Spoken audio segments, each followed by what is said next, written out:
Hi, Richelle here with Kaylon West. I was on a run today, hence a little bit of the deep performance on the makeup scale and everything else.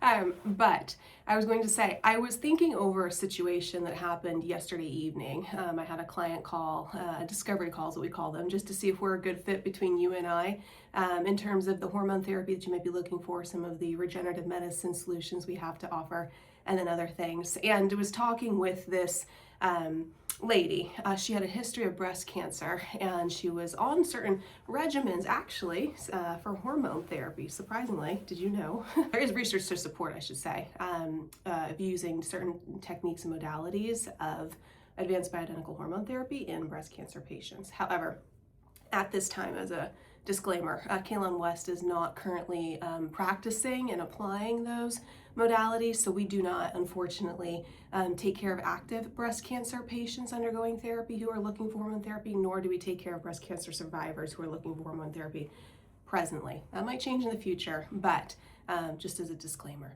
However, I was talking with her, and obviously she and I were not a good fit in terms of what we had to offer, but I was able to recommend her to someone. And that whole conversation just struck me as, well, what are the contraindications, meaning reasons of which you cannot take hormone therapy that are true, untrue, or relative risk, and you need to discuss with your physician, nurse practitioner, physician assistant, etc. So I wrote a list, and I'm going to refer to that list here. Okay, look, very, very doctor scribble.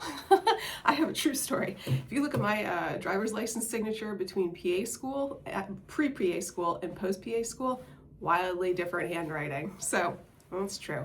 Anyways, so let's go through a little bit of this list here together. And I'm not going to go into the nitty-gritty of each situation, but I think it'll be at least spark plug interesting for you if you have questions, and then we would love to talk about them personally as they apply to your health, perhaps, and your questioning surrounding hormone therapy and its relevant use, yay or nay, for you personally. So I do want to give a quick pause of credit to Dr. Amy B. Killen. She is a part of the WorldLink medical community, and she has a very robust social media profile along with a very well pedigreed history of public speaking, etc.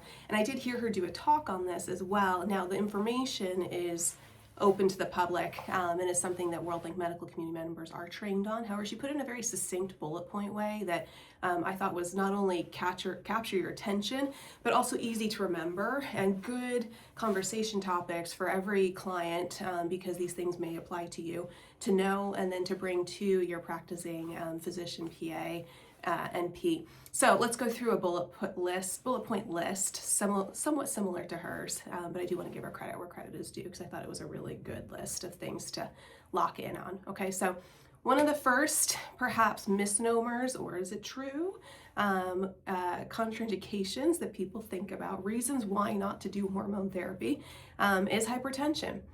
Is that a misnomer, or is it a relative contraindication, or is it a true hard stop contraindication?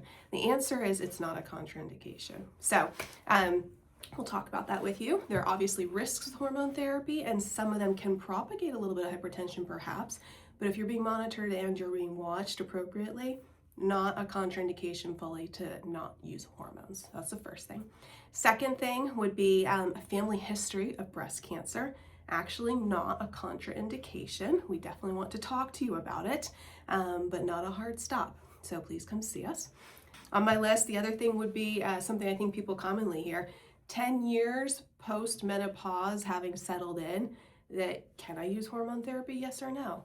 Actual answer is yes, we believe so. I know there's TikTok reels that say no, you should not, but talk with us, we'll guide you through our reasoning.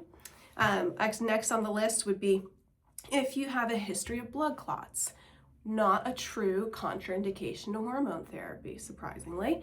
Transdermal estradiol is actually very well supported at not having that added risk for you. We can talk to you about that, but I certainly understand why your physicians, physician assistants, NPs would state, if they're in the traditional medical model, that it increases a blood clotting risk. They just don't have access to the same information, have been trained differently. So we do need to talk about that so that everybody's on the same page. However, if you have a history of blood clotting, you actually can use some hormone therapy. Next thing would be, if you have a history, past history of hormone cancer, they're hormone-dependent cancers. That is a relative contraindication, and we would need to talk about it. In that same lane of what we're thinking about and talking about, hormone-sensitive disease, so things like endometriosis, adenomyosis, or migraines, actually is not a contraindication. There are some risks, but we would need to talk about that. But there are some applications of hormone therapy that might actually improve some of those situations, and so we would discuss depending on what's going on with you. Next on the list, severe liver disease. Now, yes, this is one in which we would not be able to apply advanced bioidentical hormone therapy appropriately because you need your liver to metabolize these hormones. And so that would create a whole slew of problems if we just slugged you and your body couldn't do anything with them or detoxify them or appropriately, gobble them up and do the functionality that they're supposed to perform for you. So yes, there could be some toxicity with liver disease. We would be a contraindication in that way.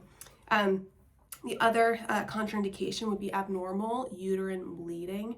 That always needs to be ruled out and make sure that it's not endometrial cancer first and foremost. And then maybe we can step into some advanced bioidentical hormone therapies. However, up front, that would be a hard stop into using hormone therapy on you until we figured out the cause, essentially. Okay. High cholesterol, not a contraindication. In fact, we can really probably help you with advanced bioidentical hormone therapy. It's a good one to know. And let's see, I think last on the list, something I've not discussed would be, and did I say this? If I did, I apologize.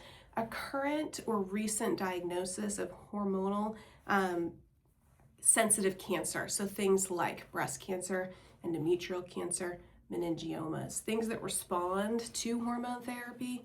Now, for the purposes of Kaylin West, that will be a contraindication. We will not treat it. However, I will say there is research to support the use of hormone therapy in some of those conditions, and there are practitioners out there that are trained above my pedigree to do so.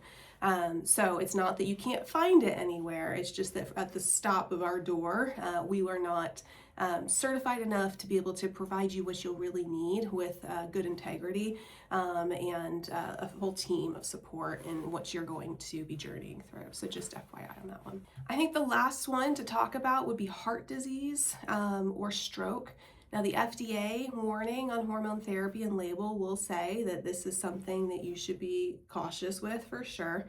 And I understand why. This is one that we would want to talk about with you, okay? Because there may be applications that are relevant, and there may be situations in which we would say there's a little too much risk. So that would be one for us to have a discussion before we would move into an informed consent to applying hormone therapy, yay or nay. So that's quite a bit of a list, but those are some of the most common, I would say, popcorn reasonings that I hear either in the general community on TikTok or Instagram Reels, or even honestly, to be frank, from the traditional medical community, where they'll say, hey, hormone therapy, advanced bioidentical hormone therapy is contraindicated. You should not go into the adaptation of the principles, the utilization of the technologies.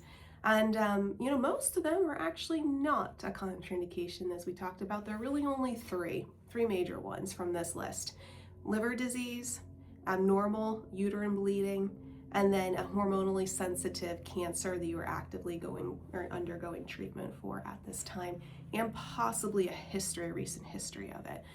We would need to talk about those things. Okay?